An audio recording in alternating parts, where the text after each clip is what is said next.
오늘 제목은 이 진화론은 과학이 아니다 하는 제목으로 하도록 하겠습니다.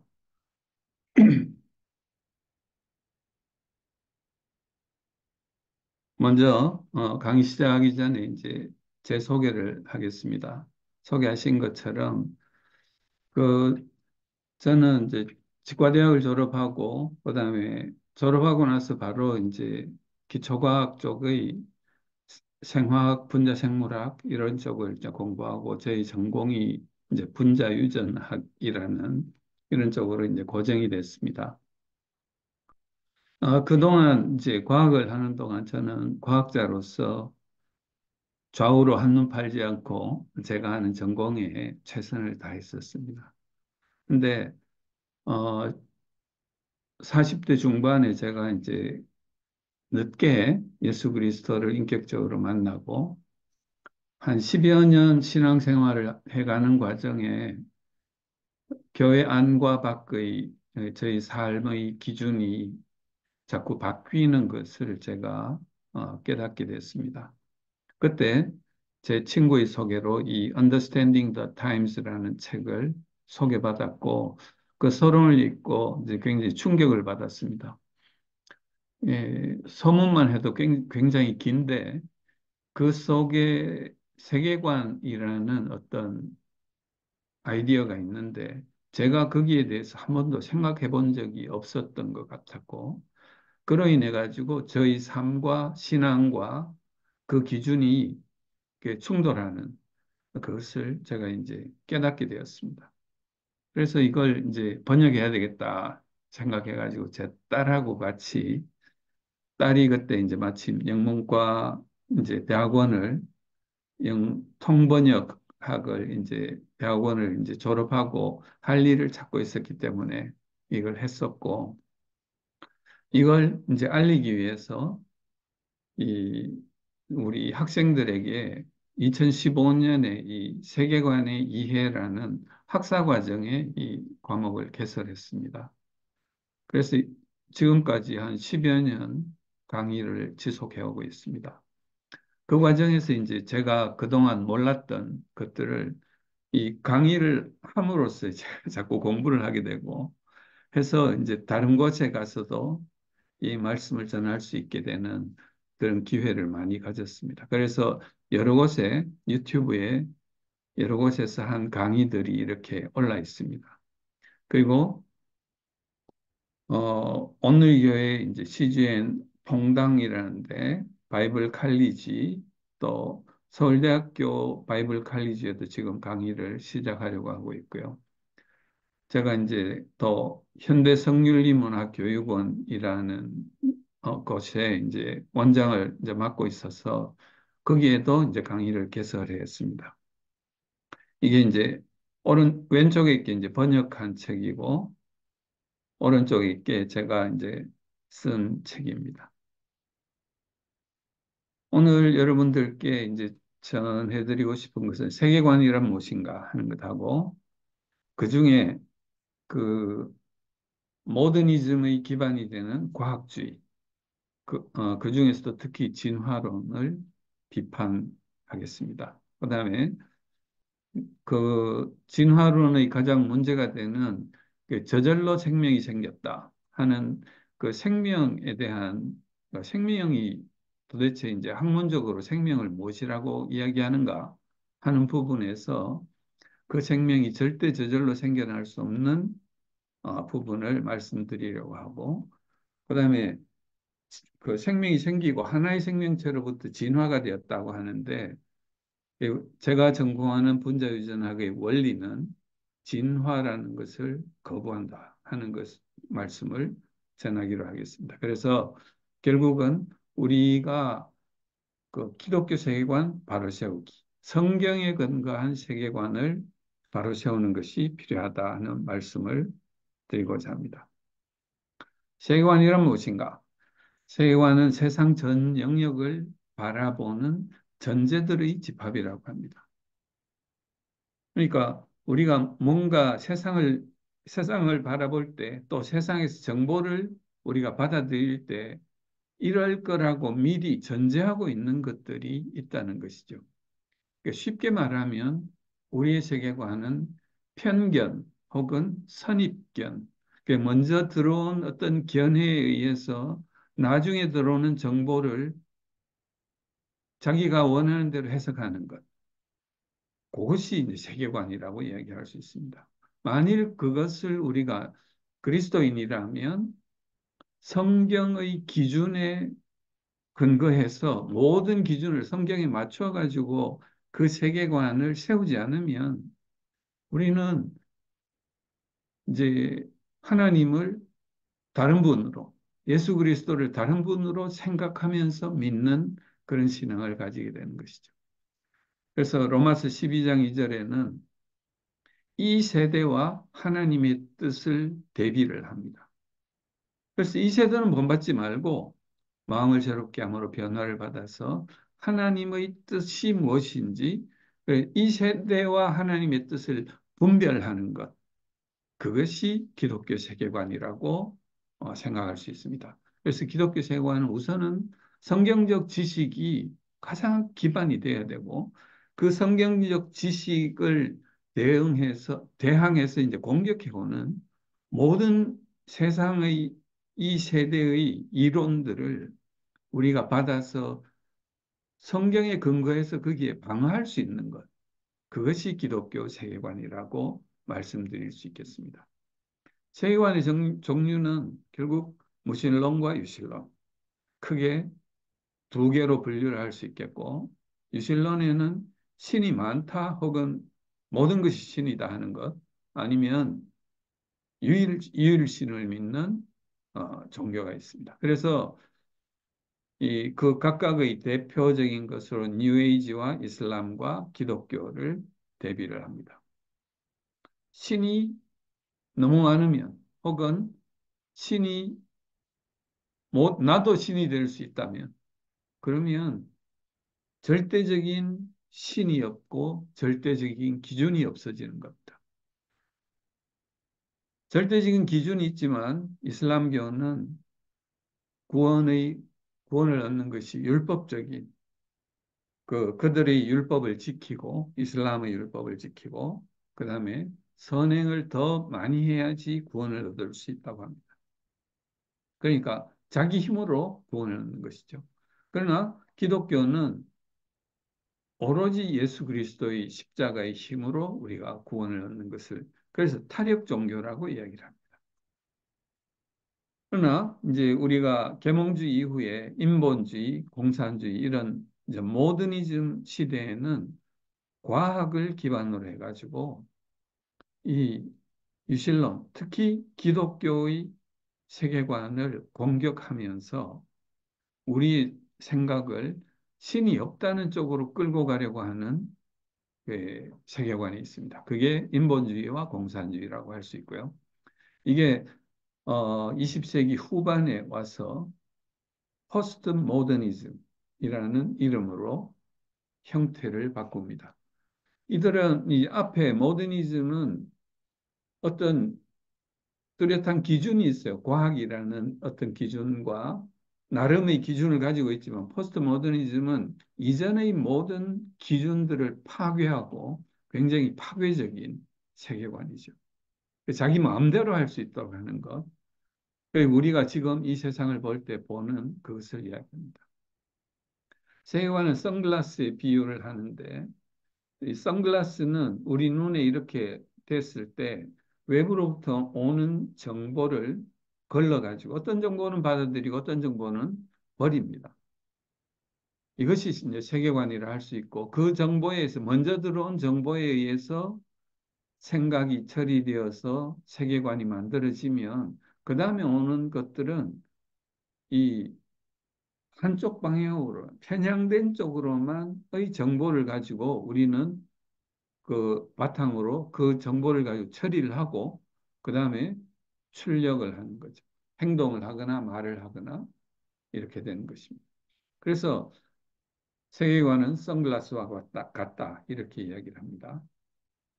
그 다음에 세계관은 나무의 뿌리와 같다라고 또 비유를 합니다.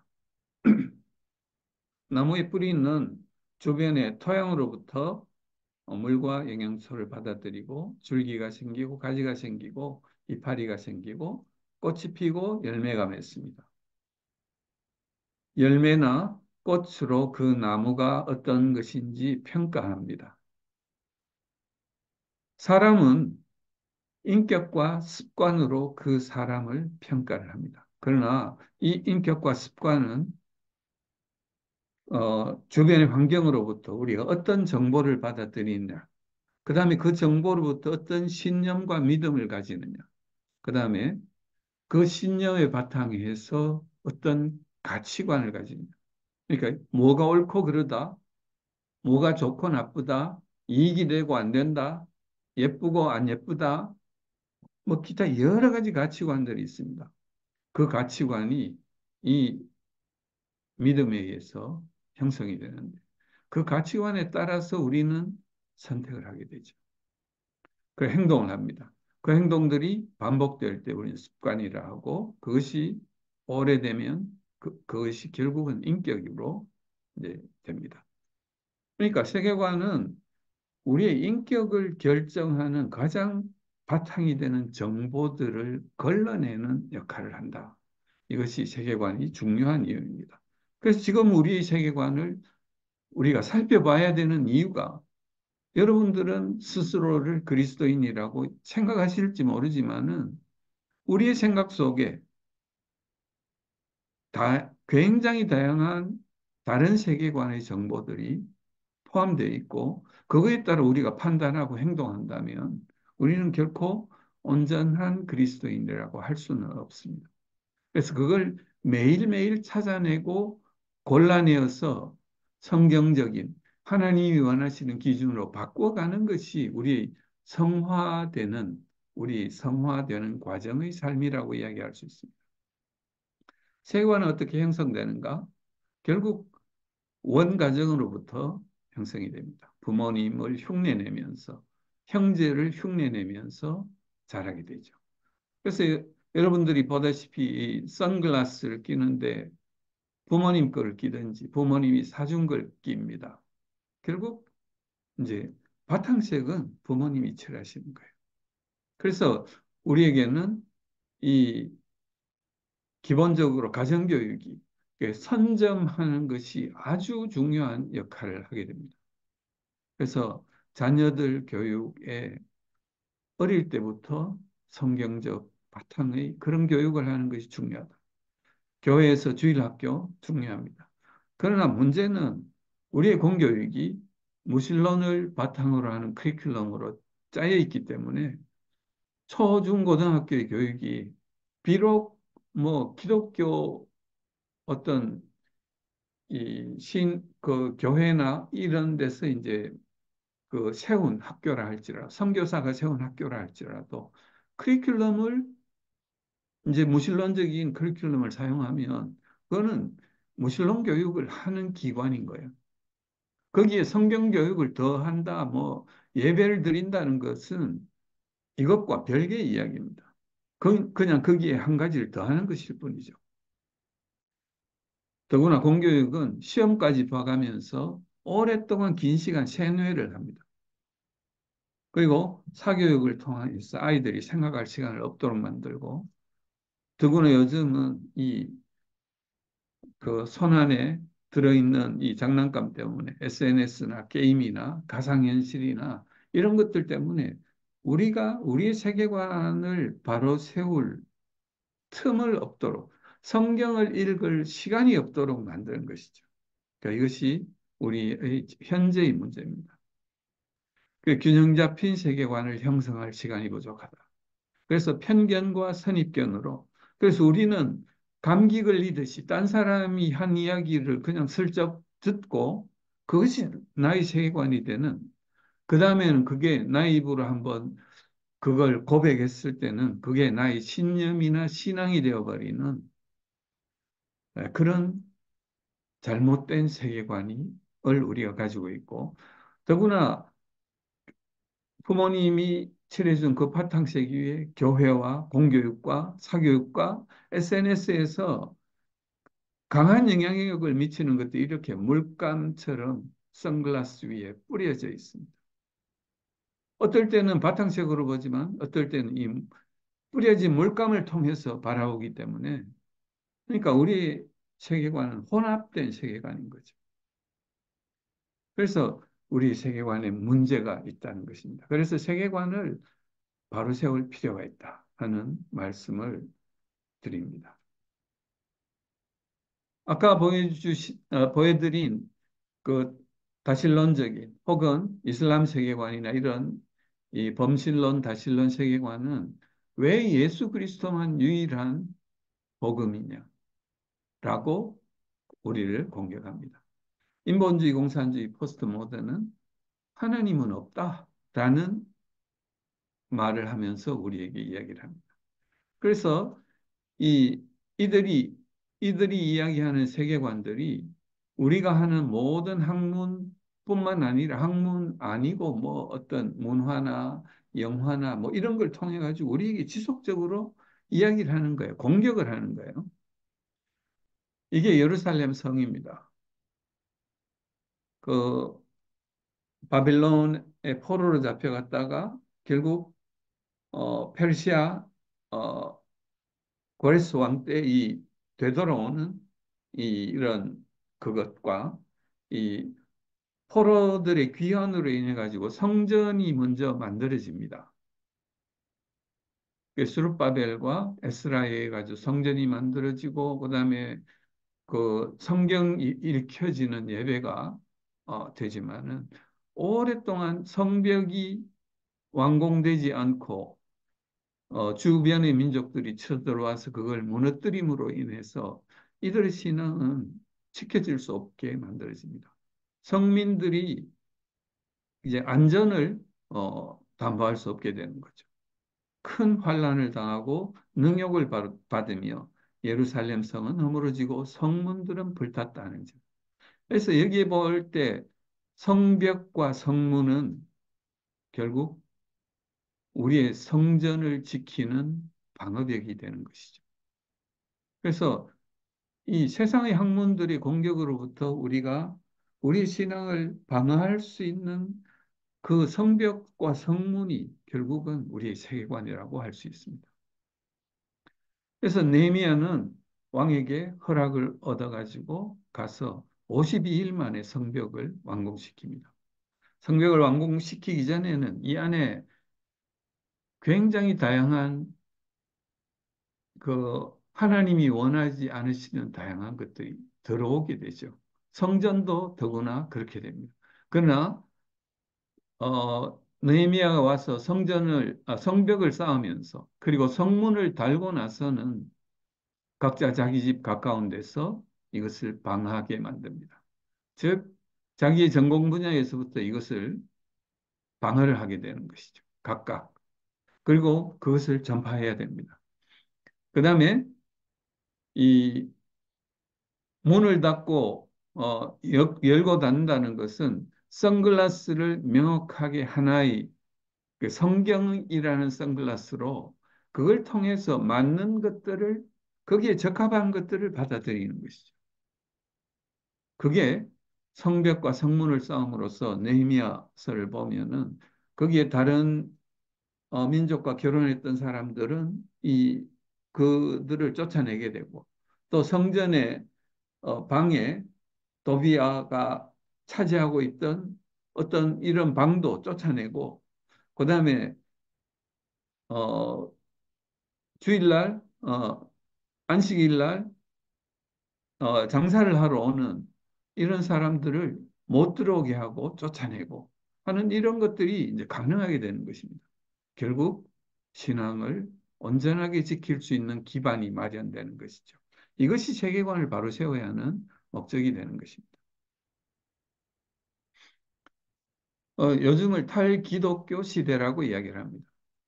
탈기독교 시대란 기독교의 기준들이 주류 문화에서 밀려나는 시대를 이야기합니다.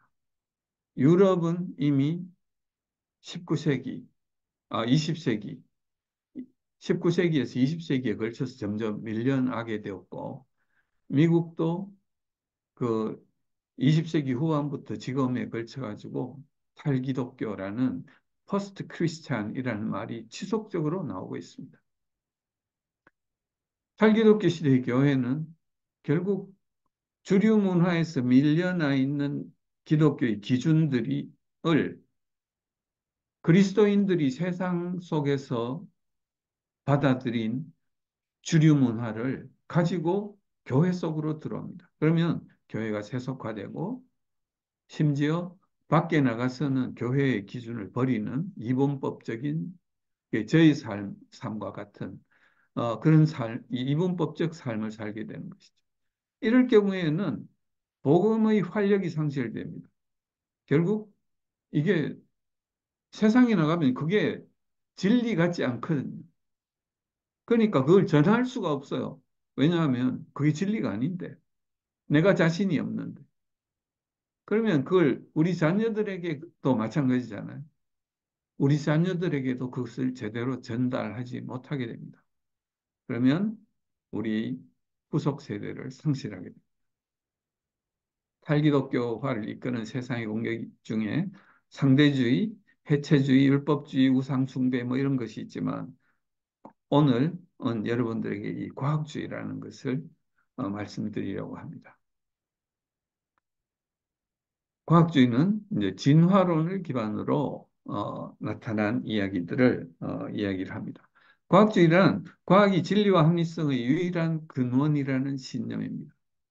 그래서 과학주의는 이런 말들하고 동일한 것입니다. 자연주의, 물질주의, 유물론. 과학을 이야기할 때 우리는 방법론적 자연주의라는 것은 물질을 이용해서 과학적으로 일하고 증명된 방법으로 증명을 했을 때 그것을 과학적 지식이라고 하자라고 하는 것을 방법론적 자연주의라고 합니다. 그러나 물질이 아니고 물질로 증명할 수 없는 것조차 예를 들어서 영의 존재, 하나님의 존재, 천국의 존재, 뭐 이런 모든 것들은 보이지 않는 세계고 우리가 물질로서 증명할 수 없는 것인데 그것마저 물질로 증명하라고 이야기를 하면 과학적인 방법론적 자연주의로 증명하라고 하는 것이 철학적 자연주의입니다. 그래서 지금 세상의 사람들이 과학주의라는 것 속에서 철학적 자연주의로 우리의 신앙을 공격하고 있는 것을 우리가 깨달아야 됩니다. 그리고 이들은 과학적으로 증명된 그 자연주의적 방법으로 증명된 것은 팩트니까 이것은 공적인 진리다.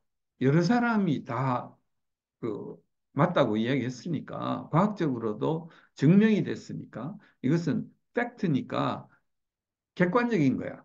근데 믿음은 너 혼자의 믿음이지. 그러니까 너희 믿음과 요 믿음도 조금 다른 것 같아. 그러니까 이건 주관적이잖아. 주관적인 것은 밖에 나와서 이야기하지 마.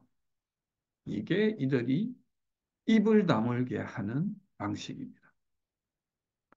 그래서 공교육을 통해서 공교육이라는 무신론의 전당에서 무신론이라는 종교가 진화론을 기반으로 교실에서 전파되고 있다. 그러니까 진화론은 과학이 아니라 무신론의 이념이다라고 우리는 받아들여야 됩니다. 신학과 과학은 질문의 방향이 다릅니다. 존 레녹스가 그 비유로 자주 드는 게 이제 마틸다 숙모라는 게 자기 숙모 이름이겠죠. 그분이 케이크를 만들었어요. 만든 케이크를 과학자들은 보면, 이 케이크에는 어떤 성분들이 들어있고, 얼마나 들어있고, 어떻게 만들고 하는 것을 분석해서 이야기할 수 있습니다. 그러나, 마틸다 숙모가 왜 그 케이크를 만들었는지 하는 것은 그 과학자들은 설명할 수 없다는 것이죠. 그래서 신학과 과학의 질문의 방향은 다르다. 하나님이 이 세상을 창조하신 것에 대해서 하나님은 왜 이 세상을 창조하셨는가? 왜 사람을 창조하셨는가? 왜 나를 창조하셨는가? 하나님은 목적을 가지고 계시다는 것이죠. 근데 과학은 어떻게 창조하셨는가에 주안점을 둡니다. 성경에서는 어떻게라는 것에 그냥 말씀으로 예수 그리스도를 통해서 창조하셨다고 이야기를 합니다. 그렇기 때문에 어떻게라는 것에 창조론은 열려 있습니다. 과학으로 어떤 식으로 증명을 하더라도 그게 논리적으로 더 맞는 쪽이 맞는 겁니다. 그러나 진화론이라는 어떤 딱 짜인 그 틀 속에 이걸 통과하지 못하면 진리가 아니다라고 버리는 것이죠. 그래서 진화론은 구속적이고 창조론은 개방적이고 자유롭습니다. 그래서 과학에 오히려 창조론이 더 도움이 될 수 있다고 이야기를 할 수 있는 것이죠. 진화론이 이념이라는 이유는 캘리포니아주 공립학교의 과학교육 과정 지침서인데 이제 교사들에게 이렇게 하라고 가르치는 것이에요. 그 내용은 창조론보다 진화론이 더 설득력이 있기 때문이 아니고 과학만이 공적이고 객관적인 주장이다. 종교적인 주장은 개인적이고 주관적이다. 아까 제가 말씀드린 것과 똑같은 이야기를 선생님들이 아이들에게 하라고 가르치는 것입니다. 이게 이념이죠. 논리적으로 이쪽이 더 맞기 때문에 하는 것이 과학입니다. 철학이고. 리처드 로완틴이라는 이제 하버드 대학의 유전학 교수는 상식에 반하는 과학적 주장, 그 진화론을 이렇게 이야기했습니다. 이 사람이 우리가 진화론을 편을 드는 것은 사전에 유물론에 헌신했기 때문에 왜 신의 발이 그 물질이 아닌 것이 이 과학의 세계 속에 들어오는 것을 허락할 수 없기 때문에 유물론은 절대적인 것이다라고 이야기합니다. 그러니까 진화론은 창조의 신앙이 과학적으로 흘러 들어오는 것을 방어하기 위한 이념인 것이라는 거죠. 스티븐 와인버그 노벨 물리학상을 탄 사람입니다. 세계는 오랜 종교의 악몽에서 깨어날 필요가 있다.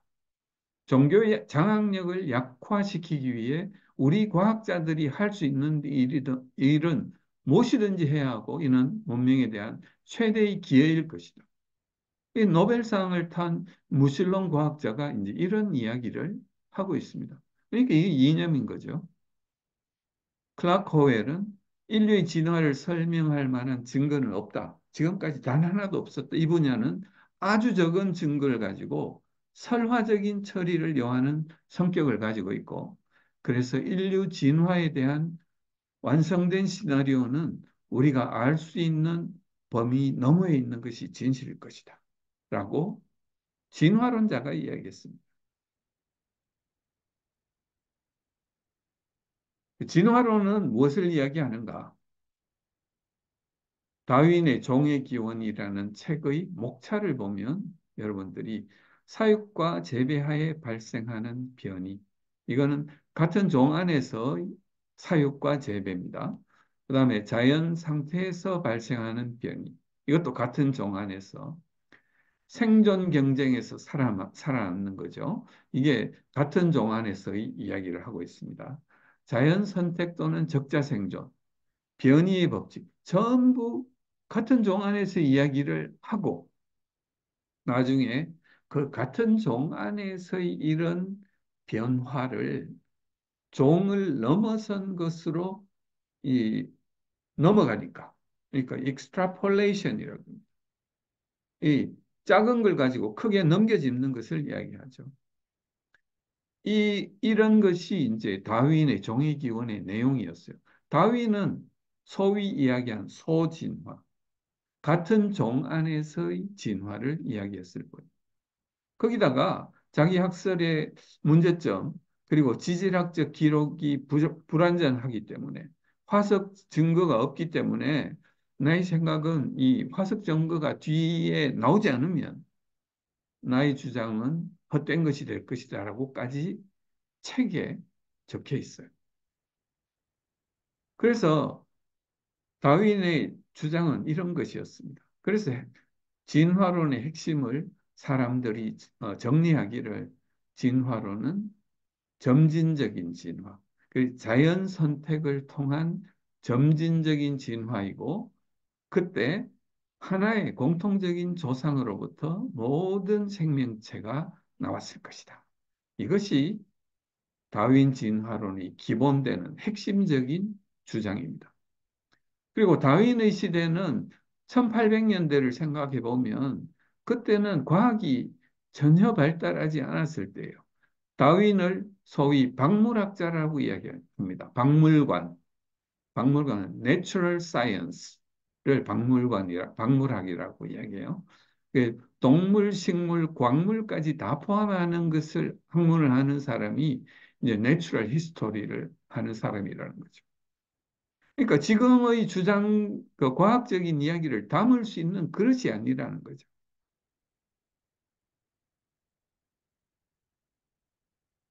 그래서 소진화를 가지고 대진화를 추론한 것에 불과하다. 겁니다. 그런데 1980년에 어, 자연사박물관, 필드 뮤지엄 오브 필드 자연사박물관 시카고에 있는 여기에 1980년에 160명의 진화론 전문가가 모였습니다. 혹시 기회가 되시면 사이언스에 나온 이 그 학술 대회를 과학 기자가 취재한 내용이 The Evolutionary Theory Under Fire. 그러니까 진화론이 도마 위에 올라 있다. 불타기 직전에 이제 있는 거죠. 이 과정을 설명한 것은 그 당시에 이 사람이 참여했을 때 이 많은 진화론자들이 모여가지고 이게 말이 안 된다. 이제 진화론을 버려야 된다는 데까지 갔다는 거죠. 어떤 학문 분야는 절대 안 된다 그러고 어떤 학문 분야는 이건 지금의 학문을 담을 수 없다고 주장을 합니다. 그래서 결론적으로는 그 학술대회에서 나온 것이 이 찰스 다윈이 주장한 이 진화론은 이 Great Man, 이 위대한 찰스 다윈이 처음 시장했던 Gradual Change of Species, 종의 점진적인 변화라는 주장은 그 emphasis는 The shift in emphasis is now due. 그 주장의 주안점이 이제 변화돼야 된다라고 이야기를 합니다. 그래서 거기에 나온 것이 점진적인 변화. 이거는 형태고 이건 시간인데 시간이 지남에 따라 점점 형태가 변화하는 것을 X축으로 이제 표현을 하고 있죠. 그런데 이때 스티븐 제이 굴드가 그 전에 주장을 해왔던 단속 평형 이론이라는 것으로 바뀝니다. 왜? 진화의 화석 증거가 하나도 없기 때문에. 그래서 갑자기 형태가 아주 짧은 시간에 변하는 것을 주장하게 됩니다. 이 점진적 변화, 이것이 공통조상으로부터 자연 선택을 통해서 아주 점진적으로 진화되는 것이 다윈의 가장 한 이제 주된 주장이었는데 그걸 다 파괴한 거예요. 그렇지만 진화론이라는 이름은 그대로 쓰겠다는 이야기입니다. 그래서 아직도 진화론은 사용되고 있습니다. 그래서 오늘날 뒤바뀐 과학의 위치, 그 통섭이라는 어, 책을 쓴 에드워드 윌슨은 전부 모든 학문이 과학 아래에 줄 서야 된다고 합쳐져야 된다고 이야기를 합니다. 그래서 중세 갈릴레이 재판에서 신학이 그런 위치에 섰던 것처럼 지금은 위치가 바뀌어가지고 과학이 모든 학문을 그 판단해 줘야 된다라는 이야기를 하는 것이죠. 이 책을 번역하시고 그다음에 이 저자의 제자인 이 최재천 박사입니다. 이분이 이제 이 책을 이제 번역을 했는데 이분도 진화론적인 이야기를 많이 하시고 심지어 뭐 지금 같은 진화의 시대에는 자식을 낳지 않는 것이 마땅한 것이다라고까지 이 사회 지도층에 있는 분이 어떻게 그런 이제 이야기를 하는지 모르겠습니다. 진화론을 강력하게 주장하는 사람들은 분류학자들 혹은 이분처럼 그 곤충의 생태학, 동물의 심리학 뭐 이런 것들을 연구하는 사람들이 유사과학자입니다. 그러니까 과학적인 방법으로 증명하기가 매우 곤란한 것들을 하는 학자들은 요즘의 시대에 연구비를 따기가 힘들어요. 그렇기 때문에 이들은 책을 써야 됩니다.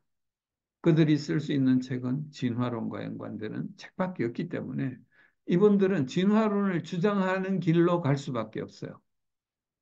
그러니까 그들의 형편을 여러분들이 잘 생각해 주시면 좋겠습니다.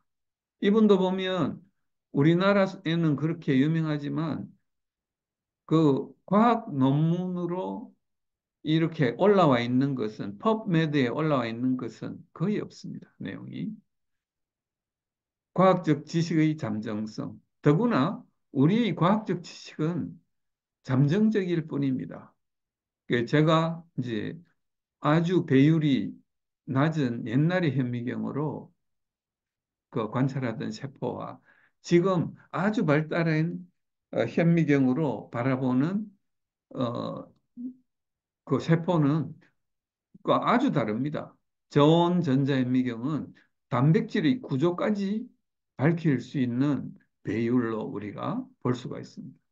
또 더 큰 우주를 관찰하는 이제 광학 갈릴레이가 봤던 그런 망원경에서 점점 배율이 높아지고 전파 망원경, 엑스선 망원경처럼 점점 더 넓은 우주를 더 멀리까지 바라볼 수 있는 이런 장비가 생기면 이전의 지식들은 잠정적이었던 그때까지의 발견들은 자취도 없이 사라지고 맙니다. 그게 토마스 쿤이 이야기했던 패러다임 시프트라는 이야기로 우리가 할 수 있는 것이죠.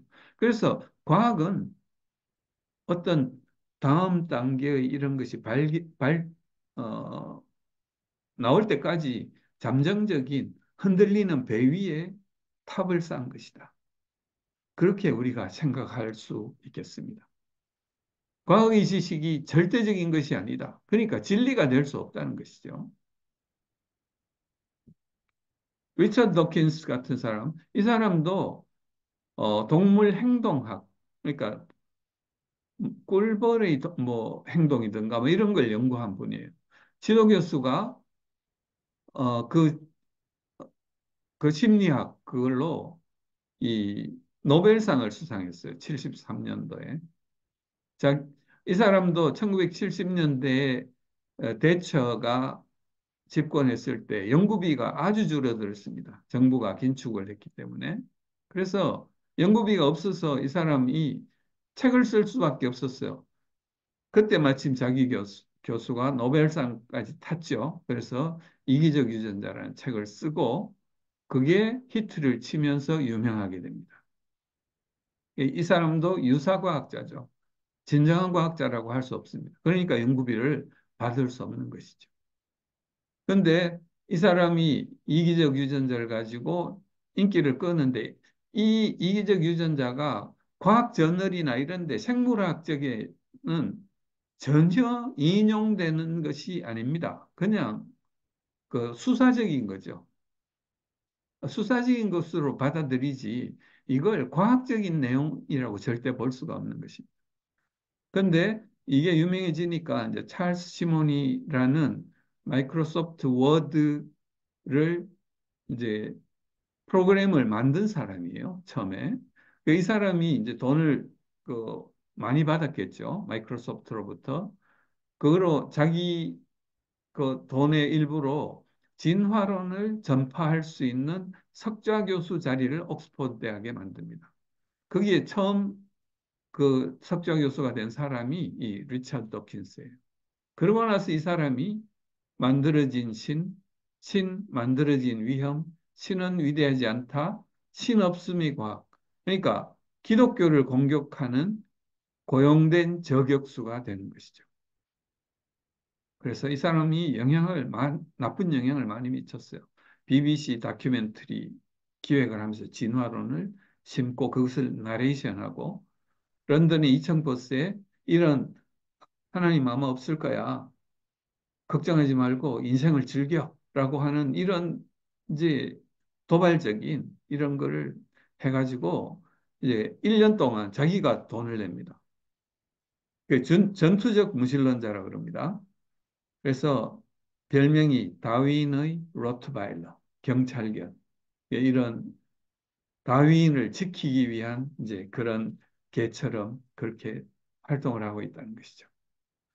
그러니까 이 사람을 우리는 다른 복음을 전파하는 전파자라고 이야기할 수 있는 것입니다. 과학주의는 기독교에 해악을 끼칩니다. 기독교의 주장을 타당성의 범위 밖으로 몰아내고 기독교적인 삶의 기준의 변화를 일으킵니다. 그래서 성경의 지식에 근거한 신앙이 돼야 되는데 성경은 지식이 아니라고 치부해 버립니다. 그러니까 성경을 덮어버리죠. 덮어놓고 믿는 신앙, 맹목적인 신앙입니다. 성경 속에 나오는 진선미와 정의의 기준을 상실하게 만듭니다. 그래서 성경을 절대적인 기준으로 하는 기독교를 오히려 미워하게 만듭니다. 진화론은 과학이 아닙니다. 그러니까 과학은 또 불변의 진리가 아닙니다. 과학은 더구나 우리의 삶의 아주 중요한 질문에 나는 왜 이래 고통스러운가? 이런 질문에 답할 수가 없습니다. 그 고통으로부터 어떻게 벗어나는가? 답할 수 없습니다. 근데 우리 기독교계의 문제는 문제를 제기하는 과학자가 절대 소수이고 진화론을 확신하는 신학자와 목회자가 증가하기 시작했다는 것입니다. 그리고 창조론을 주장하는 것을 오히려 부끄럽게 생각하는 그리스도인이 증가하기 시작했다는 문제가 있는 것이죠. 그래서 지금부터는 과학적인 내용을 가지고 여러분들에게 진화론이 문제가 있다는 것을 말씀드리겠습니다. 이 인텔리전트 디자인은 이제 창조과학을 하시는 분들이 하신 말씀인데 그 생명이 생기기 위해서는 정말 지적인 설계자가 없이 저절로는 생길 수 없다라고 하는 의미로 저는 지적 설계를 여러분들에게 이 단어를 이제 사용을 합니다. 생명의 기본 단위를 우리가 셀이라고 합니다. 그래서 아까 이야기할 때 옛날에 가장 먼저 세포를 이야기한 사람이 로버트 훅이라는 사람이 코르크 마개를 가지고 이렇게 봤을 때 이렇게 빈 방이 있죠. 그래서 셀이라고 했습니다. 그런데 그걸 점점 더 고배율의 현미경으로 보다가 보니까 전자현미경으로 보면 이 속에 굉장히 요게 하나의 셀인데 그 속에 굉장히 복잡한 구조물들이 있다는 거죠. 표면을 보는 그 SEM이라고 하는 전자현미경으로 보면 바깥쪽에도 이렇게 생긴 모양도 다르고 그렇더라. 크라이오 EM이라는 것은 세포막에 있는 어떤 수용체의 구조를 우리가 이렇게 분자 구조를 볼 수 있다는 것입니다. 이런 셀인데 그 분자 생물학의 중심 원리에서 우리가 생명이 뭐를 생명이라고 하느냐 보면은 생명의 정의가 자기 복제, 스스로 자기하고 똑같은 것을 만들어낼 수 있어야지 생명이라고 합니다. 그 다음에 자기 자신을 살아갈 수 있도록 유지할 수 있어야 됩니다. 그리고 그 유지하는 에너지를 스스로 만들 수 있는 자가 발전할 수 있어야 됩니다. 그 다음에는 주변과 경계 지어야 됩니다. 물에 그냥 흩어져 있어 가지고는 뭐가 생명인지 알 수 없는 것이죠. 이 생명 현상을 분자로 모두 설명할 수 있다는 것이 분자 생물학의 중심 원리입니다. 그걸 Central Dogma of Molecular Biology라고 합니다. DNA의 이중 나선 구조를 발견한 프랜시스 크릭이 1970년도에 Nature라는 잡지에 이 Central Dogma of Molecular Biology라는 제목으로 이걸 썼습니다. 이 내용은 생명은 DNA라는 유전 정보, 핵 속에 있는 DNA라는 유전 정보 속에 모든 정보들이 다 들어있고 이것은 그 건물을 지을 때 청사진, 그 건물 전체에 대한 청사진과 같은 것입니다. 그 DNA에 있는 유전 정보는 하나하나의 유전자들이 RNA로 만들어집니다. 그건 건물의 청사진 중에 한 장 한 장을 이야기하는 것과 같습니다. 그걸 복사해가지고 가져가죠. 건물을 지을 때. 그 정보를 가지고 하나의 어떤 물건을 만듭니다. 이제는 정보가 아니고 이거는 실제하는 것이죠.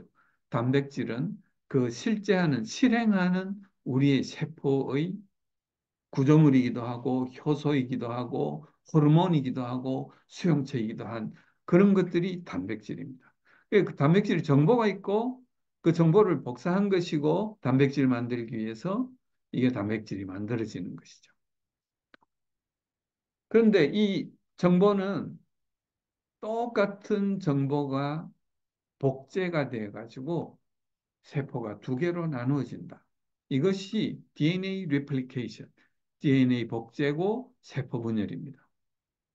그다음에 여기에 있는 것은 DNA 정보는 RNA가 만들어지고 단백질이 만들어져서 생명을 유지하게 됩니다.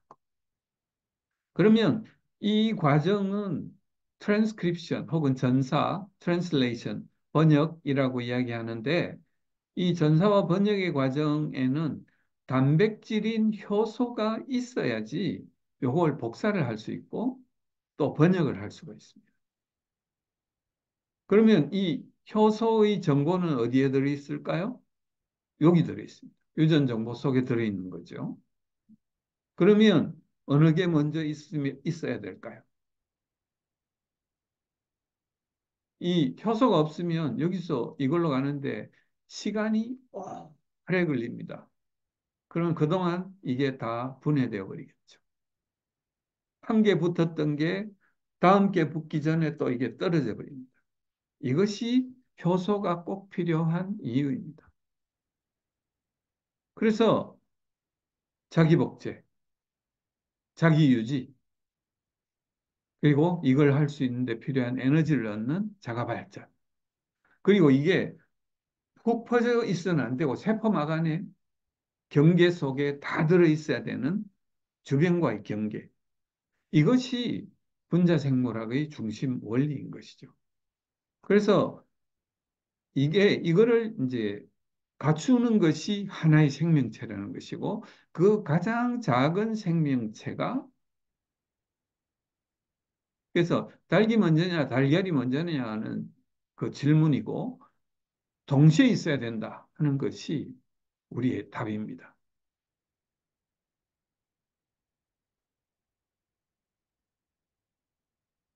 JCVI라는 기관이 있습니다. J. 크라이거 벤터라는 이 과학자인데 과학자이면서 사업가이기도 합니다. 그 셀레라라는 회사, 타이거라는 회사, 신세틱 지노믹스라는 회사, 자기 이름을 딴 JCVI, J. 크라이거 벤터 인스티튜트를 만들어 가지고 이 사람이 한다고 했는 게 이제 합성생물학이라는 거예요. 그중에 가장 먼저 하는 것이 가장 작은 생명체를 내가 만들어 보겠다라는 것이죠. 그래서 진화론에 의하면 가장 작은 생명체는 줄이고 줄이다 보면 아주 간단한 것이 만들어질 수 있을 거라고 이 사람들은 이제 가정을 하고 가설을 세우고 했습니다. 그래서 우리가 지구상에서 알고 있는 가장 작은 생명체인 마이코플라즈마, 그중에 마이코플라즈마 제니탈리움이라는 것이 가장 작은 숫자의 유전자, 252개 유전자와 253킬로베이스. 그럼 531, 53만 1000 베이스 페어를 가진 것입니다. 그런데 이거에서 유전자를 하나씩 제거할 수 있는 기술을 만들어 가지고 이 자기들이 이제 이런 걸 만들었다고 첫 발표한 게 사이언스에 2016년에 발표를 했습니다. 그래서 자기들이 줄여보니까 줄여보니까 473개 유전자와 531 킬로베이스 페어는 있어야 되겠다. 이게 가장 적게까지 줄일 수 있는, 여기서 비교하면 뭐 몇 개 줄었어요? 한 50개 정도 줄은 거죠. 50개 정도의 유전자가 줄은 거고, 길이는 별로 줄지 않았습니다. 그런데 이것마저 키우다가 보니까 형태가 점점 변하고 죽어버리는 거예요. 그래서 몇 개를 더 넣어주니까, 7개를 더 넣어주니까, 그러니까 473에서 7개, 480개가 되니까 원래의 형태하고 좀 비슷해지더라. 노멀 형태가 되더라 하는 것을 셀이라는 이제 생물학 분야, 의생물학 분야의 가장 높은 이 임팩트를 가진 저널에 2021년에 이걸 실었어요. 이 이야기에서 이 사람들은 절대 하지 않는 이야기를 저는 이 속에서 이제 봅니다. 이 사람이 왜 유명하냐 하면은 인간 견원 프로젝트를 이 NIH와 영국 또 서방 세계의 많은 기관들이 정부의 돈으로 프랜시스 콜린스라는 이 NIH 수장의 예, 인도하에 하던 것을 이 사람은 이걸로 돈벌이를 하겠다. 투자를 하면 우리가 사람 유전자의 특허를 얻어가지고 부자 되게 해줄게. 해가지고 돈을 받아가지고 이 사람들과 거의 비슷한 속도로 진도를 나가니까 나중에 미국 정부가 이건 특허 못 주니까 둘이 같이 합쳐가지고 빨리 끝내라. 라는 중재를 해가지고 이제 끝날 때쯤 돼가지고 두 사람을 이제 백악관에 불러가지고 이제 마일스톤 오브 휴먼 뭐 그 디코딩 the book of life 그 생명의 책을 이제 디코딩하게 암호를 해석했다 뭐 이런 이걸로 해가지고 그때 그 뜯을 때 같이 있었던 사람이에요.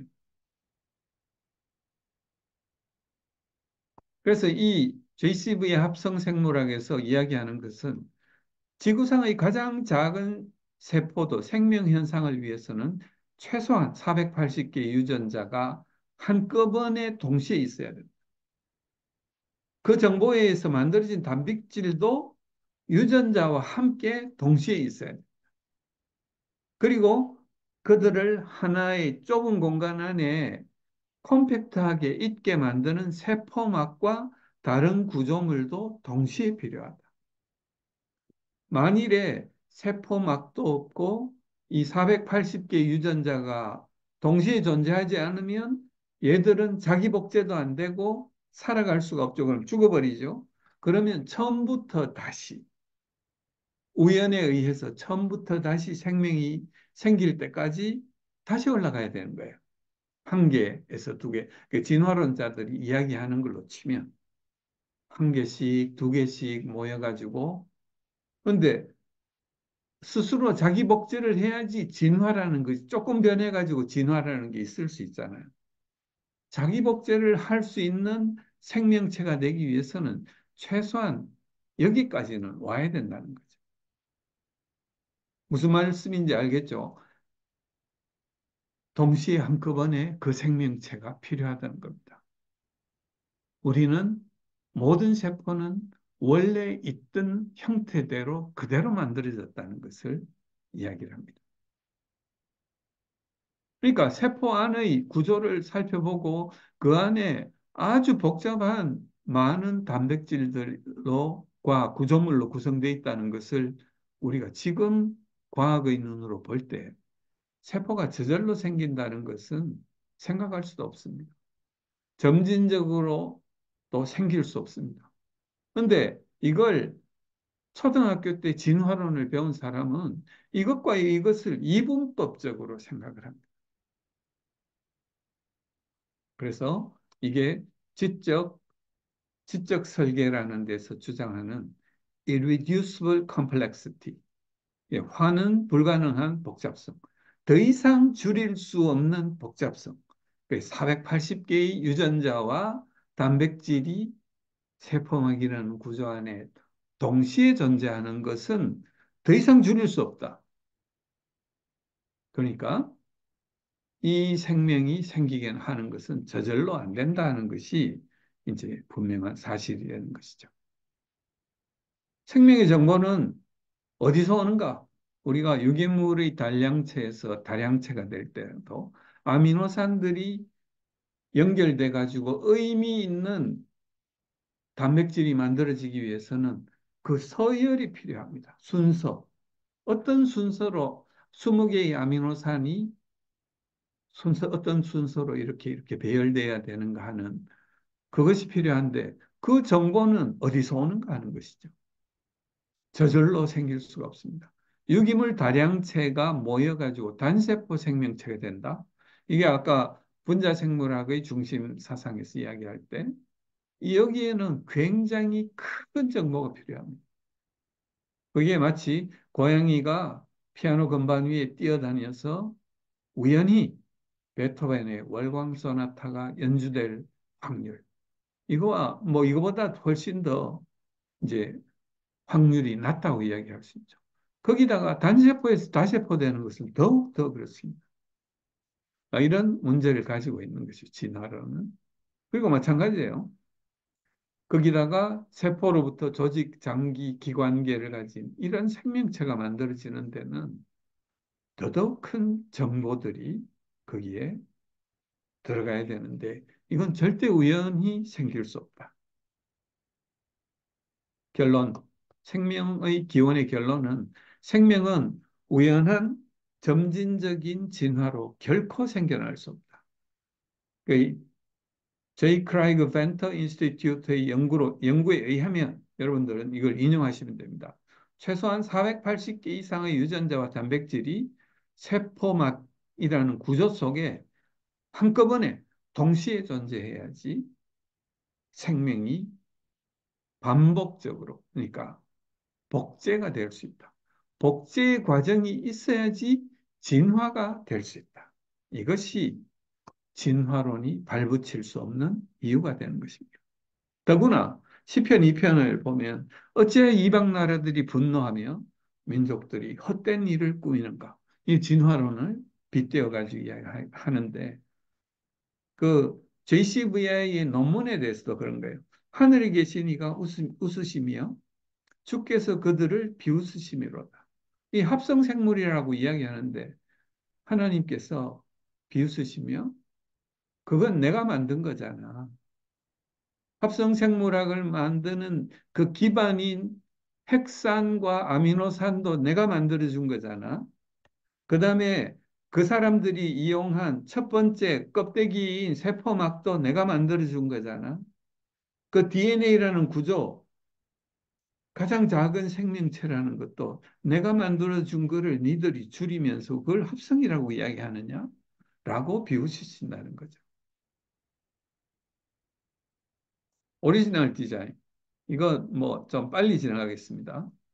하나님은 우리를 지으실 때, 생명을 지으실 때 구별을 하십니다. 경계를 지으시고 모든 생명을 종류대로 또 남자와 여자를 따로 다르게 창조하시고 각 사람과 생명을 각 개개인을 또 독특하게 창조하시고 각 개개인의 서로 다른 목적을 부여하신다는 거죠.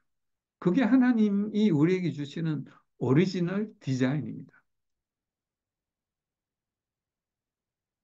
그것을 가장 잘 볼 수 있는 게 이 세포 분열입니다. 세포 분열을 세포 분열을 보면 이 생식 세포 분열이 있습니다. 생식 세포 분열은 감수 분열이라고도 이야기를 합니다. 생식 세포 분열에는 세포 분열이 두 번 일어나요. 여기 보면은 우리의 원래 세포든 하나의 염색체를 이렇게 표시할 때 파란 것은 아버지에게서 온 것, 빨간 것은 어머니에게서 온 것입니다. 세포 분열이 일어나기 위해서는 아버지에게서 온 것도 두 배로 불어나야 되고 어머니에게서 온 것도 두 배로 불어나야 됩니다. 체세포 분열과 달리 생식세포 분열에서는 아버지의 염색체와 어머니의 염색체 사이에 시냅스라는 걸 형성해요. 두 개가 붙고 그다음에 크로스오버라 해가지고 서로 교차가 일어나서 정보가 섞이게 됩니다. 아버지에게서 온 것은 할머니와 할아버지의 정보가 섞여서 아버지에게서 온 것이고 어머니의 것은 외할아버지와 외할머니의 정보가 섞여서 온 것이에요. 그게 나에게서는 나에서는 정보가 섞여가지고 나의 어머니 아버지의 정보가 섞여가지고 정자가 만들어지고 제 아내의 장인장모의 정보가 섞여가지고 내 안에 난자가 만들어지고 그 두 개가 또 합쳐져 가지고 이렇게 합쳐져 가지고 섞인 것이 합쳐져서 또 다른 아주 유일한 하나님이 독특하게 창조하신 생명체가 만들어지는 거죠. 감수분열을 보면 그 이런 정보가 교차되는 것은 이쪽에 있는 정보와 이쪽에 있는 정보는 내용도 같아야 되고 개수도 같아야 됩니다. 그래서 똑같은 부분이 서로 바뀌지 않고 이쪽에서는 많이 가고 이쪽에서는 적게 가면 한쪽 유전자가는 개수가 모자라고 이게 남아도는 정자나 난자가 생깁니다. 그러면 그 정자나 난자가 수정란이 됐을 때는 반드시 질환이 생깁니다. 그래서 이것이 이제 하나님이 우리에게 만들어 주신 오리지널 디자인. 유일한 개체들을 하나하나씩 만들 수 있는 겁니다. 근데 일란성 쌍둥이라는 게 있죠. 일란성 쌍둥이는 수정란이 된 다음에 그게 어쩌다가 두 개로 나눠진 경우입니다. 그렇기 때문에 일란성 쌍둥이는 모든 정보가 똑같은 것이죠. 그래서 그 차이가 있는 것입니다. 그래서 하나님은 우리 각 사람을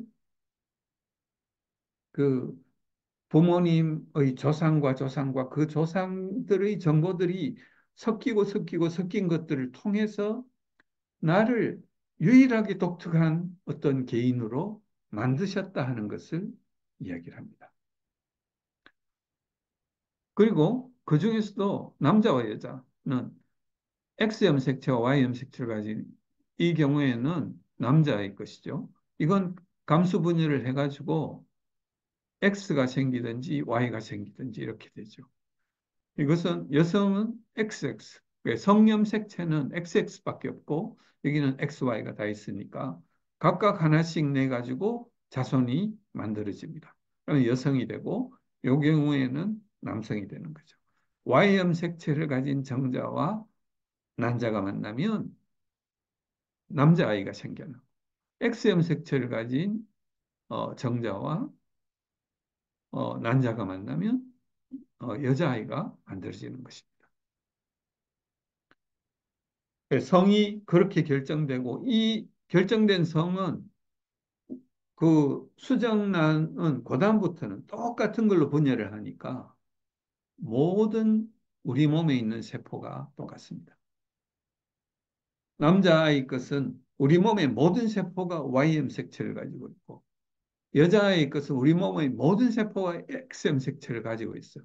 그러니까 생식기의 형태를 좀 바꾼다든가 호르몬을 막 남자한테 여성 호르몬을 줘가지고 좀 여성처럼 보이게 할 수는 있어도 염색체 속에 새겨져 있는 세포의 핵 속에 새겨져 있는 X염색체와 Y염색체는 절대 바꿀 수가 없는 것입니다.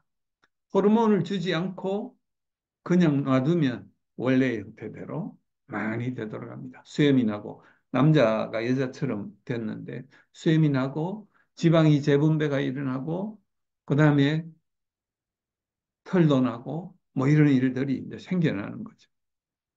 그리고 바꿔치기를 할 때 서로 다른 부분끼리 바꿔치기를 하면 이런 식으로 다르게 하면 양이 달라지잖아요. 양이 달라지면 이 정자와 이것에 의해 가지고 만들어진 수정란과 이것에 의해서 만들어진 수정란은 반드시 질병이 생기거나 유산되게 됩니다. 그래서 하나님은 우리 개인을 아주 독특하게 만들 수 있는 오리지널 디자인을 이 감수분열 속에서 그 새로운 생명체가 만들어지는 과정 속에서 딱 만들어 놓으셨어요. 그리고 이게 서로 다른 불평등 교차를 하면은 질환이 생깁니다. 그 질환이 생기기 때문에 대부분 그렇게 되면은 이 정자의 모양이 이상해지거나 정자의 움직임이 떨어지거나 아니면은 문제가 생겨서 그러면 가다가 중간에 탈락돼요, 대부분. 근데 혹시 잘못해가지고 잘못된 것이 수정을 하더라도 착상한 다음에 임신 초기에 자연유산되는 것의 대부분이 잘못된 정자나 난자가 수정되었을 경우에 생기는 경우입니다. 그래서 초기에 유산이 되는 것에 대해서는 너무 그렇게 많은 염려를 거의 그게 자궁의 어떤 문제일 경우를 제외하고는 염려하지 않으셔도 된다는 것입니다. 그다음에 사람과 침팬지는 염색체의 수가 다르고 염색체에 배열되어 있는 유전자의 위치가 다릅니다. 그러면 아까 이야기한 감수분열이 일어날 수 있겠어요, 없겠어요? 똑같은 염색체끼리 1대1로 짝을 맞추지를 못하는데. 그러면 46개짜리, 48개짜리인 것이 46개짜리로 갔다는 이거는 사기라는 것이죠. 절대 이 감수분열이라는 것을 유전학이라는 것을 제대로 공부한 사람이라면 절대로 침팬지에서 사람으로 갈 수 없다는 것은 분명합니다. 근데 말과 당나귀 사이에는 이렇게 노새가 생기잖아요. 혹시 생기더라도 그 노새는 이 개수가 다르기 때문에 결국 아주 비슷해서 살아날 수는 있을지 몰라도 개수가 다르기 때문에 그 노새가 생식력이 상실되는 것입니다. 호랑이와 사자 마찬가지입니다. 그런데 늑대와 개는 유전체의 서열이 99.5% 이상 같다 그래요. 그래서 얘들은 같은 종이라고 이야기를 할 수 있습니다.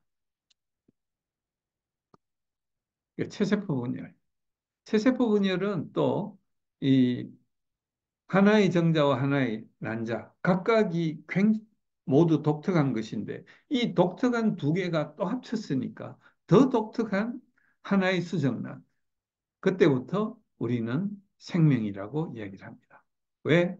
이 이후에 정보가 전혀 변하지 않고 모든 몸에 있는 세포가 이 수정란의 정보와 동일합니다.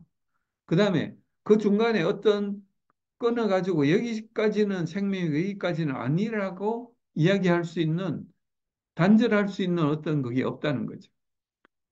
대체로 수정이 나팔관의 이 부위에서 일어나서 자궁 쪽으로 움직여서 착상하게 됩니다. 그래서 착상, 착상을 하고 하지만 우리 몸에 있는 세포는 동일한 정보를 가지고 있음에도 불구하고 각 기관마다 세포의 형태도 다르고 하는 일도 다르죠. 그 일은 하나님이 후성유전학이라는 그 후성유전이라는 걸 통해서 어떤 유전자는 이 세포에는 어떤 그룹의 유전자들이 열려서 발현되고 있고 다른 그룹의 세포에는 다른 세트의 유전자들이 발현되고 있어. 얘들과 얘들은 똑같이 발현되는 것도 있지만 각각 독특하게 발현되는 유전자 세트가 있고 그 양이 점진적으로 다르기도 하고 온, 오프 되기도 합니다. 그게 거기에 대해서 연구하는 것이 후성유전학이라는 학문이에요. 그래서 핵 속에 있는 이런 DNA가 어떤 형태로 배열되어 있는가, 어떻게 누구와 접촉하고 있는가, 이런 것들을 연구하는 이런 그게 이제 그 3D 뉴클레옴 혹은 4D 뉴클레옴 학문이라고 이야기합니다. 그래서 질병을 연구할 때 이 3차원적인 3D 뉴클레옴이 시간에 따라 질병이 걸림에 따라 이 사이의 관계가 어떻게 변하는 어떤 것이 열리고 어떤 것이 닫히고 어떤 것이 가까이 붙고 어떤 것이 떨어지느냐 하는 것을 보고 질병을 진단할 수 있는 어떤 것을 연구하려고 하는 것이 이 4D 뉴클레온입니다. 그래서 결국 콩 심은 데 콩 나고 팥 심은 데 팥 난다. 이게 유전학이 이야기하는 것입니다. 그래서 오리지널 디자인 같은 종 안에서, 그 종류 안에서 다양성을 부여하는 것, 염색체의 크기, 수, 뭐 이 전부 배열이 같아야지 교배해서 생식에 있는 자손을 만들어낼 수 있고, 염색체의 배열이 다르다든가 숫자가 다르다든가 하면 불평등 교차가 일어나서 조기유산이나 사망을 일으켜야 됩니다. 그래서 점진적 변화는 불가능하다. 그 진화라는 말도 쓰지 않습니다. 점진적 변화는 불가능하다. 감수분열의 원리는 점진적 진화가 불가능함을 보장한다. 왜? 똑같은 부분끼리 바뀌지 않으면 안 된다는 것이죠. 그리고 진화론 이 거짓된 아이콘은 여러분들이 이제 뭐 창조과학회의 홈페이지나 이런 데 가면 이런 데 대해서 반대한 내용들은 무지막지하게 많은 문헌들을 제공하고 있습니다. 보시면 알겠는데. 그런데 이제 생물 개통도 이런 거 할 때 그 나비하고 뭐 거미하고 곤충하고 이런 것들을 이렇게 이제 막 분류해 가지고 이 사이를 몇 천만 년, 몇 억 년 뭐 이렇게 표시를 막 하는데 이 그림이 어떻게 나왔는지 여러분에게 설명하면 깜짝 놀라실 겁니다. 필로제네틱 트리, 생물 개통도예요. 이거는 COI, COI라는 건 뭐냐면 그, 그 마이토콘드리아에 있는 산화적 인산화를 일으키는 어떤 효소의 하나의 서브 유닛입니다. 하나의 서브 유닛의 DNA 염기 서열을 서로 비교해 가지고 그것이 가까우면 가깝고 진화적으로 더 가깝고 그, 그 염기 서열이 아주 다르면 멀다. 진화적으로 멀리 떨어져 있다고 이야기를 합니다. 그런데 이야기했잖아요. 그 가장 작은 미생물의 그 진화를 그 생명이라는 것이 세포가 만들어지기 위해서도 480개의 유전자가 필요한데 이건 하나의 유전자의 서열을 가지고 거짓을 한 거거든요. 나머지 몇백 개, 몇천 개, 몇만 개의 유전자에 대한 것은 쌍무시를 하고 요거 한 개 가지고 요거는 모든 개체에 다 있으니까 비교할 수 있다 이런 거예요.